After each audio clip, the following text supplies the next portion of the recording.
చుట్టూ నువ్వు చెల్లి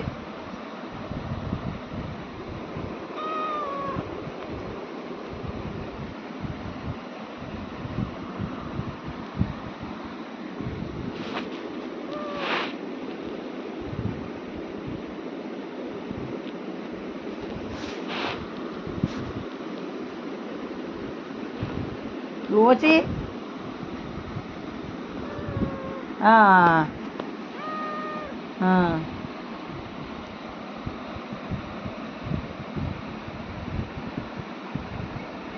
ముద్దు చూడు, ముద్దు అంటే మళ్ళీ ముద్దులో ఉంటే తొక్కల ముద్దులు.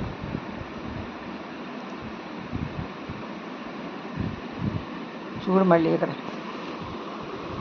ఇది ఏటమ్మా ఈ గారాలు ఎక్కడి నుంచి వచ్చినాయమ్మా? ముగ్గురు పిల్లల్ని ఇలా పడుకోవడం అలవాటు అయిపోయి ఈయన్ని కూడా ఇలా చేసుకోవాల్సి వస్తుంది. చూడు ఎలా లడ్డీ కూడా పడుకుంటా. చూడు చేతి మీద పడుకున్నాడు. ఇస్తావా?